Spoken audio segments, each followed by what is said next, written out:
Bonjour à toutes et à tous, c'est Fabien de Cinématique, j'espère que vous allez bien. Aujourd'hui, nous sommes au deuxième jour de cette rétrospective Fate. Au programme, nous allons voir qui sont les servants de Fate Zero et de Fate Stay Night, et surtout, qui sont leurs masters, ainsi que quels sont leurs pouvoirs et leurs spécialités.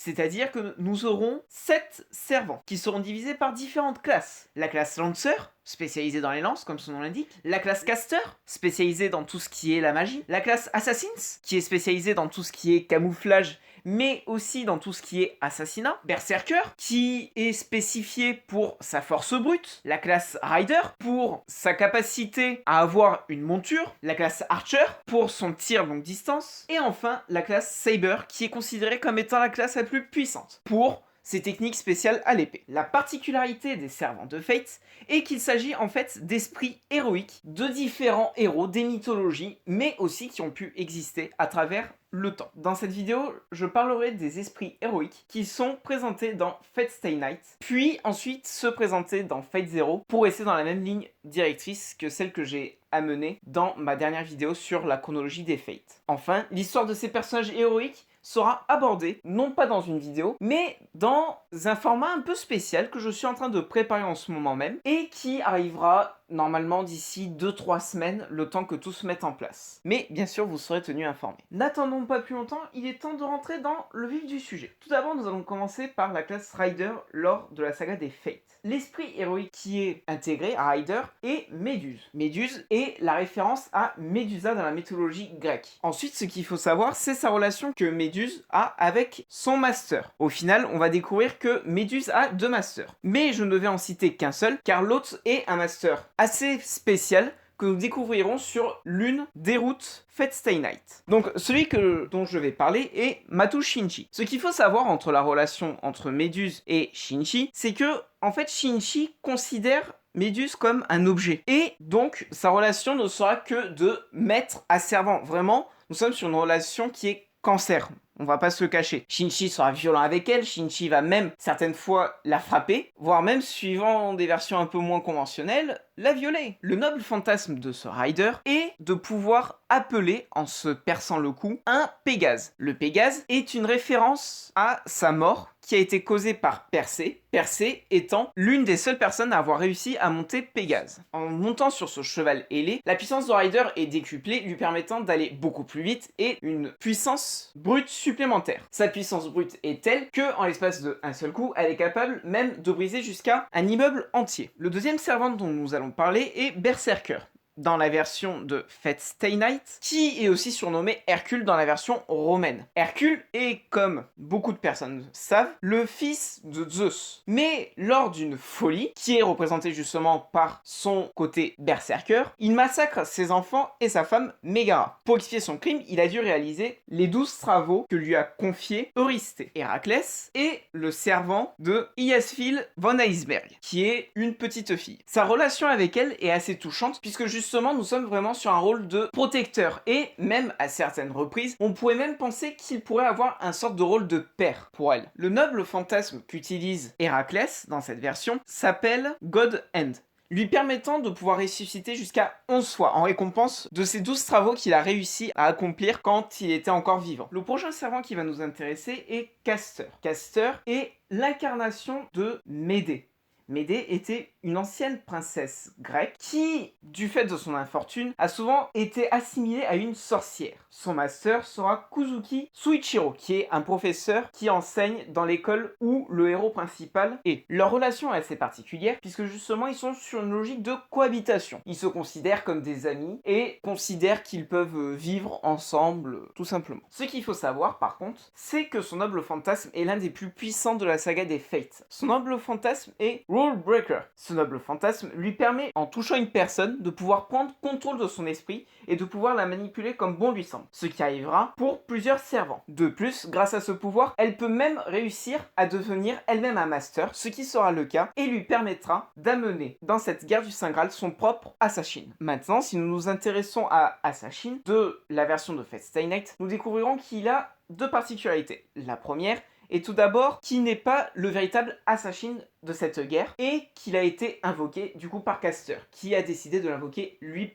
tout particulièrement. Ce qui signifie qu'il y aura un autre Assassin qui sera présenté dans l'une des versions, mais je ne dirai pas de qui il s'agira et je ne dirai pas quel sera son rôle, car il est important de le découvrir par nous-mêmes. Ensuite, ce qu'il faut aussi savoir, c'est que lui n'a pas réellement de véritable master. En effet, son master sera Caster. Pourtant, il faut savoir que Caster étant un servant ne peut pas être un master à 100%, étant elle-même un servant. Mais malgré tout, cette Assassin la suivra dans tout ce qu'elle demandera. Maintenant, si nous nous intéressons à son identité, il se trouve que son identité est Sasaki Koichiro. Cette personne était connue comme étant le deuxième meilleur bretteur du Japon. Ainsi, son noble fantasme sera automatiquement en rapport avec sa capacité et ce noble fantasme se nommera Tsubame Gaishi. Celle-ci permet en un coup éclair de trancher n'importe quel adversaire, permettant une fin de combat en un minimum de temps. En s'intéressant à Lancer, nous allons découvrir qu'il s'agit de Cuchulainn, qui est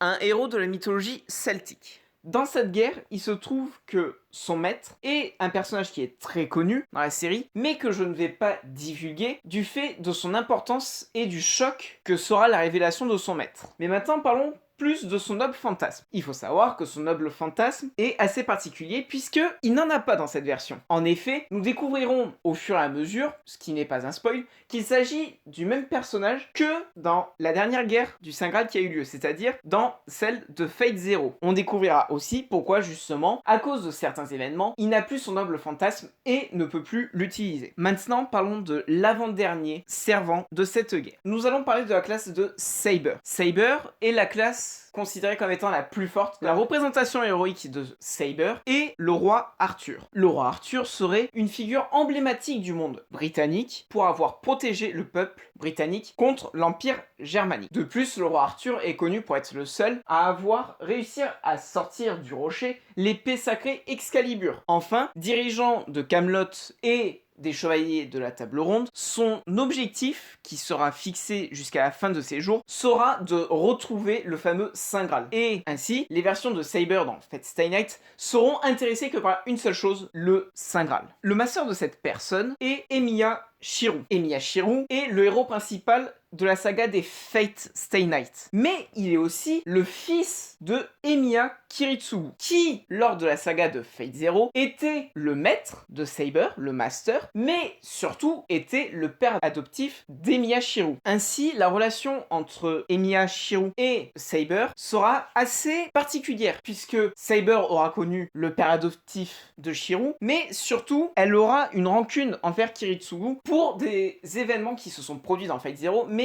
que j'éviterai d'expliquer pour éviter de spoiler des événements importants. Pour finir, le noble fantasme de ce Saber sera Excalibur. Excalibur en référence bien sûr à son épée sacrée qui a connu 1000 et 1000 légendes. La puissance de ce noble fantasme est extrêmement important et extrêmement puissant, de telle façon que la puissance d'Excalibur serait suffisante pour détruire le réceptacle du Graal. Le dernier servant dont nous allons parler et qui compose la classe Archer pour cette guerre du Saint Graal de Fate Stay Night se nomme Archer. En effet, il n'aura pas de réel nom et nous ne connaîtrons son nom que lors de certaines situations bien particulières. La seule chose que nous pouvons dire, c'est que oui, il s'agit d'un esprit héroïque, mais il ne s'agit pas d'un esprit héroïque existant. En effet, celui-ci est une invention de la série des Fates. Son maître est Tosaka Rin. Tosaka Rin est l'un des personnages principaux de Fate Stay Night et représente, soit dit en passant, le crush du héros principal.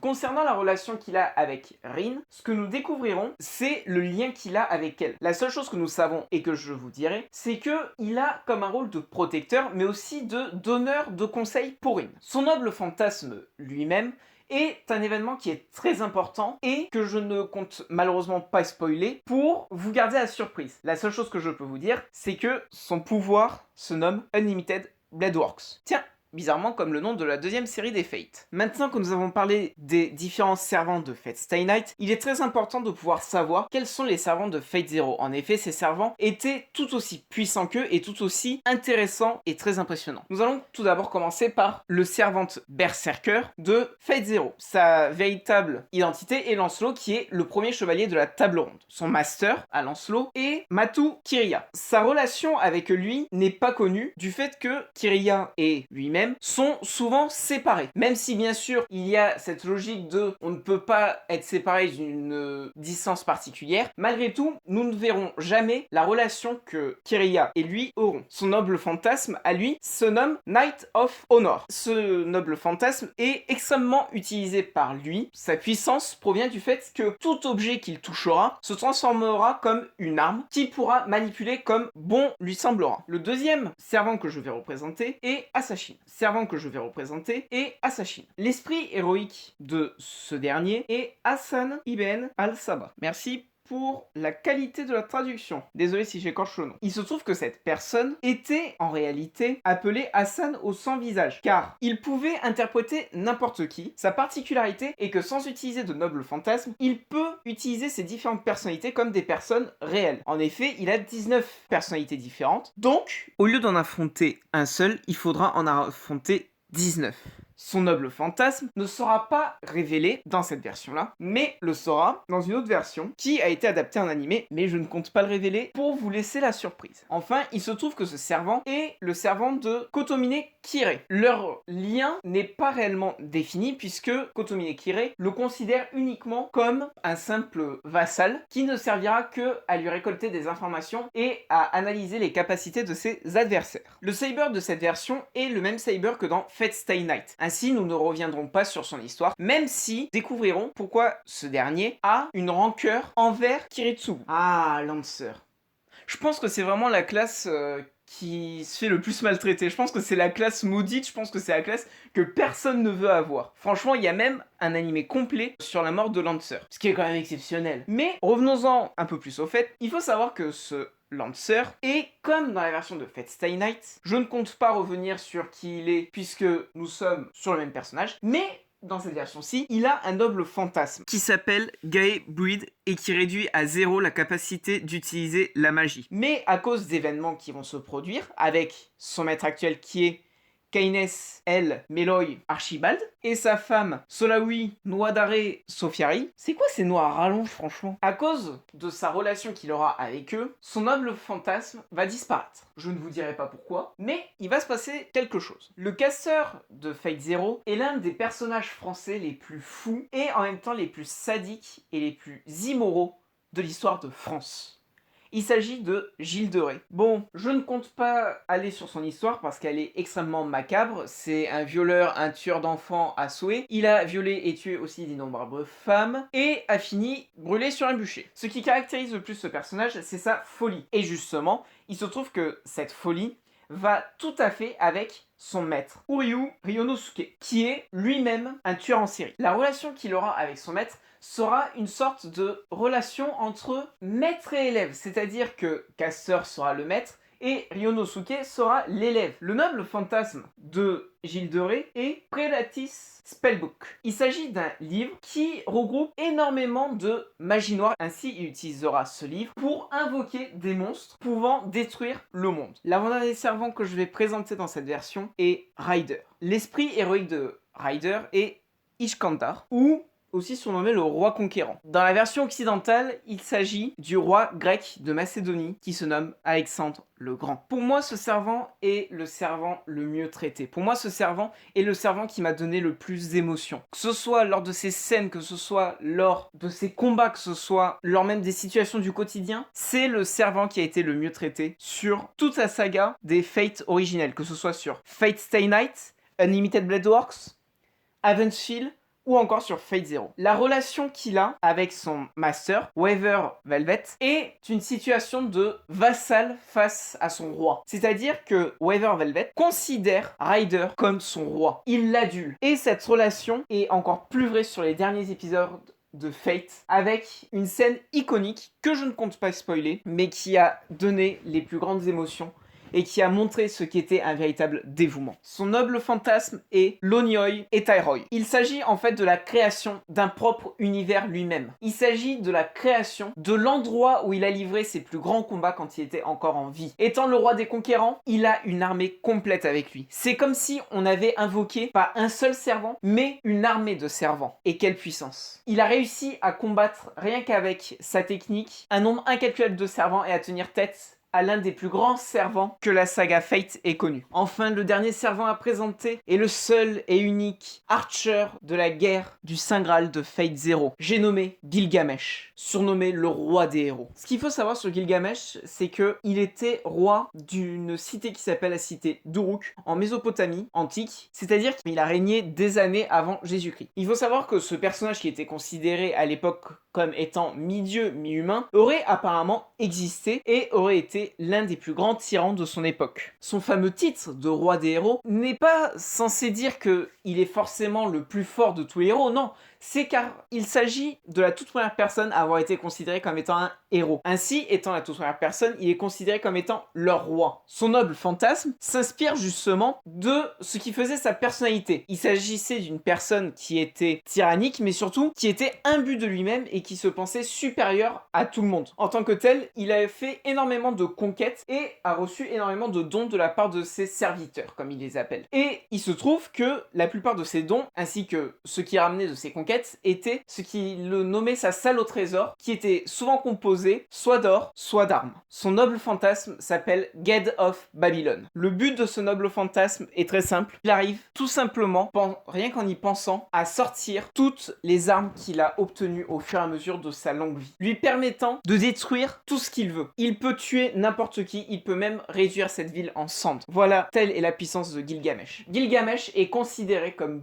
comme le plus puissant de tous les servants, même au-dessus de Saber. Enfin, si on devait parler de sa relation avec son master, qui est Tosaka Tokiomi, nous pourrions dire que Tokiomi le considère comme un roi. Mais malgré tout, il sait que c'est un master et du coup utilise ce pouvoir de master pour pouvoir le contredire et pour pouvoir l'obliger à considérer ce qu'il veut. C'est-à-dire trouver le Saint Graal et le récupérer. Gagner cette guerre. Pourtant, Gilgamesh lui-même ne se sent pas concerné par cette guerre et dit qu'il décide d'y participer uniquement pour combler son ennui. Et justement, cette relation qui est assez conflictuelle et qui est assez différente et qui est assez différentielle entre ces deux personnages aura des conséquences qui seront assez particulières, entraînant l'une des plus grandes trahisons de l'histoire de Fate. Enfin, à la suite des événements de Fate Zero, il va arriver quelque chose à Gilgamesh qui fera que ce dernier sera l'un des principaux antagonistes de Fate Stay Night. Voilà, cette vidéo est désormais terminée. Nous avons pu voir du coup sur la première vidéo la chronologie des Fates, sur la deuxième vidéo quels sont les servants, quels sont les masters et rapidement quel était leur lien. Et la prochaine vidéo sera sur les studios d'animation qui ont créé cet ensemble de Fate. Nous allons nous intéresser aux différents studios, sur quoi ils se sont occupés, de quoi ça parle, qu'est-ce qu'ils ont fait autre que Fate et pourquoi est-ce que ces studios sont reconnus comme faisant de la très bonne qualité. Voilà ce que nous verrons dans la prochaine vidéo. Ceci nous permettra aussi de faire une première approche sur les différentes autres adaptations de Fate et ceci nous permettra aussi d'améliorer notre compréhension de cet univers et de savoir les choix qui ont été donnés. Sur ce, à très bientôt sur Cinémalytique.